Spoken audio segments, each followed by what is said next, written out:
Hey, hello, ladies and gentlemen. How you doing? How you doing? It's a boy Taps, aka Mr. Mason, and welcome once again to the motivational channel. And like I always say, this is the channel where we try to motivate people, where we try to encourage and enlighten people with education and information. I am not going to say I'm an authority on anything. I'm not an expert on anything. These are just my thoughts, opinions, and views, okay? These aren't facts, but these are true things to me. So, but at the core message, the core message I try to do, or I try to share with everybody is try to make use of logic and reasoning, because the universe, nature gave us logic and reasoning. That's the only thing that separates us from animals. This is the only thing that separates us from a lot of creatures, because we've got full use of logic and reasoning. We can ascertain, we can evaluate, and we can analyze a situation and make a rational decision out of that. So try to make use of logic and reasoning if you can. Right, so the title of this video, ladies and gentlemen, is called "It's Okay to Live Christianity." It's okay to live Christianity. It's okay to live religion. It's okay to say to people, I do not longer believe in this religion no more. I do not longer believe in Christianity no more. I am no longer a Christian. It's okay. You should be proud. You should be free. You should have the freedom, and you should have the audacity. You should have the grounds. You should have the space. You should be allowed to say these words, and it's absolutely 100% okay for you to go and tell all your family, all your friends, and all of the people that you grew up with, all your pastors, all your church colleagues, everybody, and go and tell them, I'm not going to come to church anymore. I'm not going to be joining you guys no more, because I am no longer a Christian. And it's absolutely 100% okay to say that. And you should never, ever have the feeling that you're going to be vilified, or you're going to be blackballed, or you're going to be treated as an outcast, okay? Because when you come to your conscience, because I've always said religion is mental illness. So when you come back to your conscience and realize that Christianity is nothing but a belief in mythology, a belief in fairy tales, a belief in something that is not tangible, a belief in something that is impractical, a belief in something that is out of order, that is got no basis of logic and reason, none whatsoever. You have come back to your senses. You are actually using your natural brains, your natural mind, and you've made the right decision. Because what we as human beings have to do is to always use our logic and reasoning. And that's how we're going to help to co-create this creation, because we are all co-creators of creation. And the only way we can co-create is by using logic and reasoning.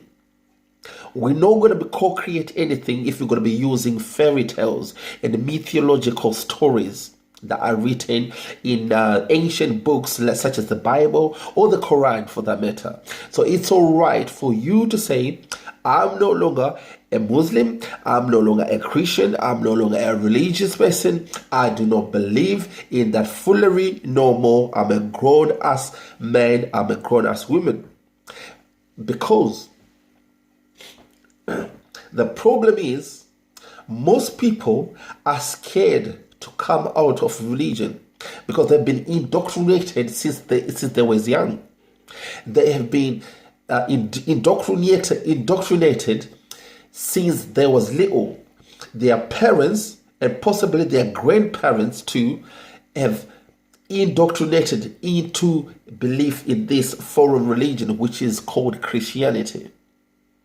And most people, because all their friends believe in this religion, so they feel like if they come out of this religion, or if they come and say they come out and to the open and say, I no longer believe in this, they feel like they're going to be vilified. They feel like they're going to be victimized. They feel like they're going to be the black sheep of the community.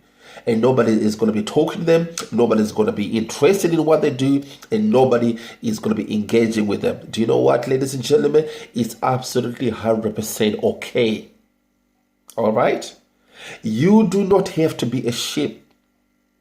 You do not have to believe in things that you know very well are impractical. You should not ever believe in something that you know 100% inside your heart that it is impossible. God has never done anything for anybody. There is no such thing as God. There is no such thing as Jesus. There is such thing as you. You have the potential to have anything that you want. You have the potential to be whoever you want. Nature has given you conscience. Nature has given you spirit. You've got a divine essence inside you. You are not your physical self. You are not your what's the word? You are not your physical self. Your ego. That's the word I was looking for. You are not your ego. Ego is an accumulation of habits and beliefs. But that's not you. The real you is infinite energy or infinite divine consciousness. That makes you divine. Some people might call it God, but I rather call it divine, the divine essence. So the divine essence is you. The divine essence is him. The divine essence is her. The divine essence is everything, and you are it. You are part of it. There is nothing else that is outside you. Everything is right inside you. But Christianity does not teach that. Christianity teaches there is somebody called a God who is watching everything that you're doing, who is watching everything that you're saying. He can help you if you pray to him. He can vindicate you if you are in a situation. If you are in trials and tribulations, once you call up to him, he can come and help you. He is omniscient. Apparently, he's omniscient, omnibenevolent. He is all-loving. He is everywhere at the same time. And he has got a son called Jesus Christ who came 2,000 years ago in Galilee, in Israel. And he died for your sins. And 3 days later, he resurrected. Then he ascended to heaven. That's what Christianity teaches you. That's what Christianity teaches you. But what reality teaches you is that there is no such thing as Son of God, and there is no such thing as God, because God, if we're going to be technical, God is everything. God is a reality.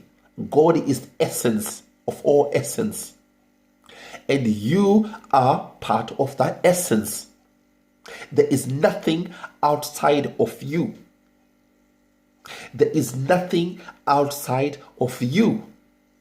You are part of creation, and you are part of the Creator. So if you are part of the Creator and part of the creation, so nothing separates you from the two. Anything that you wish to have today, ladies and gentlemen, is very simple. You can have it. All you have to do is change your mindset, change your belief. Because we do underestimate our beliefs and our mindsets. It's all in the mind. You've got more power to change situations than you give yourself credit for. You are too busy praying to some invisible person called Jesus Christ, some invisible person who never lived, who never existed, called Jesus Christ, and you are too busy praying for help for this and that, but not even realizing that you've got the potential, you've got the ability to change any single circumstance that you are facing at this very moment of time. There is nobody called God who's watching and hearing your prayers.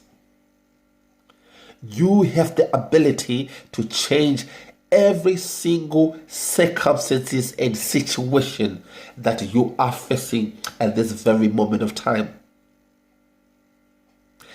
Ladies and gentlemen, it's okay for you to say, I no longer believe in this religion. I no longer am a Christian. Yes, I was indoctrinated to believe in doctrines and dogma that I did not understand. Your forefathers, if you're African, your forefathers did not believe in any of these things. In Africa, we've got what's called African tradition and culture.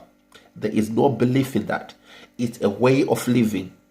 We understood ancestral veneration. We understood nature. That's why in Africa, nature and elements of nature are sacred, because we understand there is governing powers behind nature. Our ancestors knew that.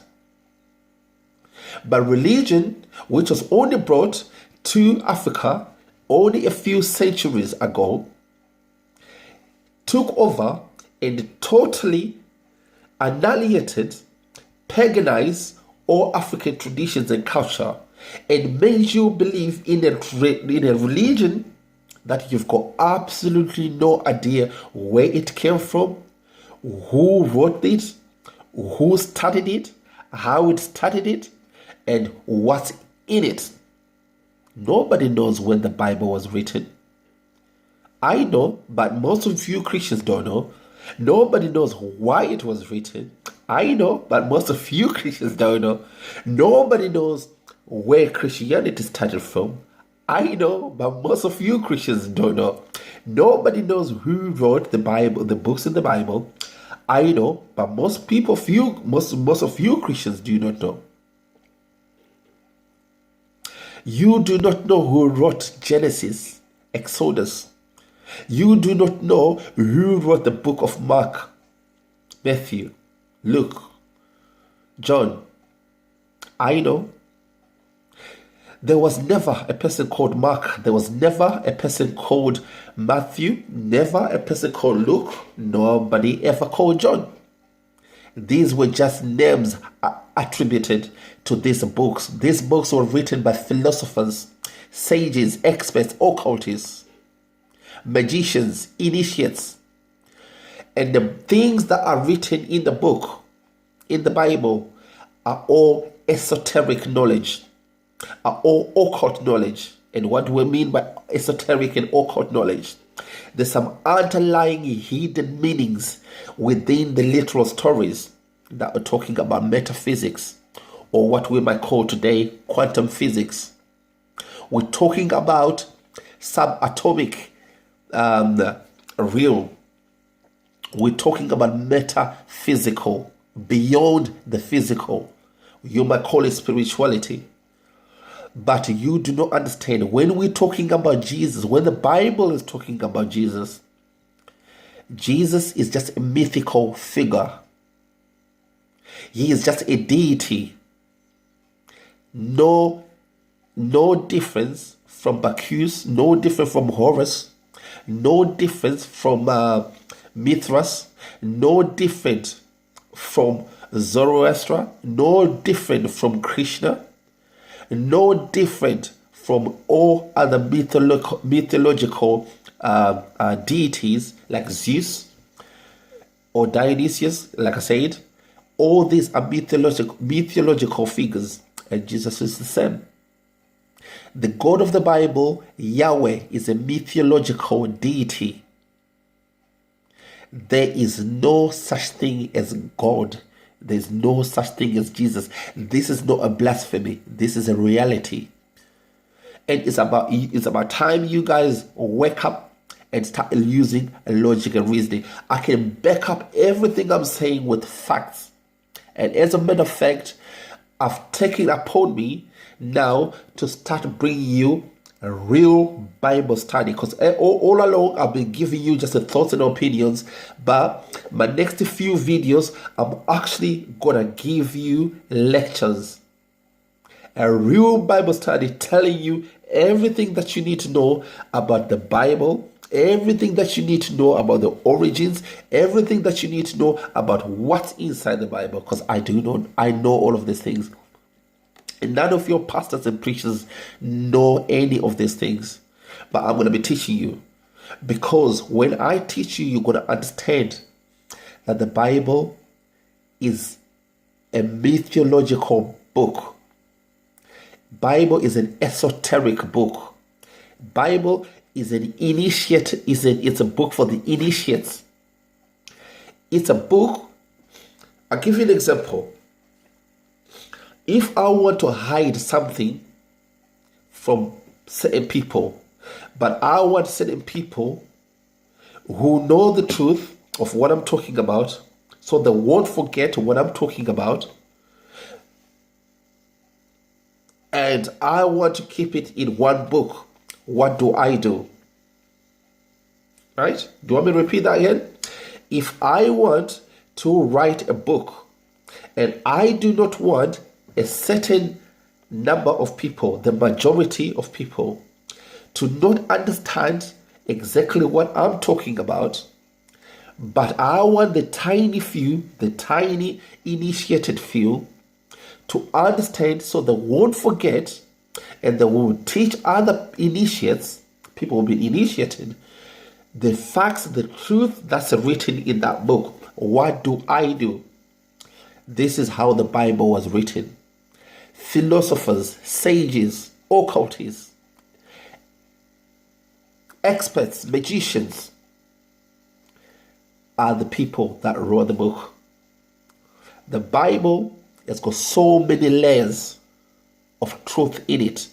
We are talking about metaphysics. We're talking about cosmology. We're talking about astrology. We are talking about divinity. But at the very top is a religion and literalism. While you guys are too busy thinking Jesus 2,000 years ago, there was a guy called Jesus Christ with 12 disciples. Any initiate knows already that when you're talking about Jesus and 12 disciples, we're talking about the sun going around the 12 constellations in the zodiac. Right? So that's one level of understanding. So, that's two levels of understanding. You've got the top level, the bottom level, where it's meaningless. It's all literalism. And at the very top, we talk about astrology. But there's another level, which is even way, way higher. When you're talking about Jesus Christ and the 12 disciples, we're talking about the Kundalini, right? The spinal cord, the energy entrance to our bodies with the 12 vertebrae. That's what we're talking about. See, there's so many levels of understanding, but the very, very bottom is what created religion, because it makes you docile, it makes you simple-minded, it makes you religious, and it makes you be devoid of logic and reasoning. So, ladies and gentlemen, it's a lot better to just come out of religion if you do not understand. Because otherwise, you're going to be just a believer, just a follower, a sheep that is just following the head, but you've got absolutely no clue where you're going, where you're coming from. And it's just going to get worse and worse for you. You never get progress in life because you're too busy praying, too busy doing this and that. There is nobody. Think for yourself. They say that God answers your prayers. God loves you. God is always watching you. Can you see how many people are suffering in Africa? There's children that are dying because they ain't got no food. There's people that are killing each other ethnic wars. There is lots of people that haven't got the basic needs, and they are surviving on eating raw meat. And there's other parts of the world that they don't have anything. They even do cannibalism. Where is your God? He is all loving. He is all seeing. So if he's all loving and all seeing, how come he hasn't got the love, and how come he hasn't got the sight to see what's going on? You see, religion makes you docile. It makes your brains shut down. You won't be capable of thinking, logic, and reasoning if you follow religion. So, ladies and gentlemen, just summarize this video. It's okay to say you're no longer a Christian. It's okay to say you're no longer a Muslim. It's okay to say you're no longer a Jew. You no longer believe in any religion at all. And say, I believe in a reality. The only belief that you have to follow is nature. The only belief that you have to follow is nature, because nature is the only religion that is true. Nature has been true yesterday, nature has been true today, nature is going to be true tomorrow. Nature will never follow you. And nature's got its own laws and principles. Those should be your commandments that you need to follow. The principles and laws of nature should be your commandments. So, ladies and gentlemen, say it's okay to say I no longer believe in religion, and it's okay if people are going to vilify you. It's okay if people are going to victimize you. You have to use your brains. You have to use your logic and reasoning. You have to think for yourself. You don't have to follow sheep. Just because you're African doesn't mean you have to be Christian. Just because you're Arab doesn't mean you have to be Muslim. Just because you're Jew doesn't mean you have to believe in Judaism. I believe just because you're an Indian, that's because you don't have to be Hindu. You don't have to believe in religion. You can't be yourself and believe in reality.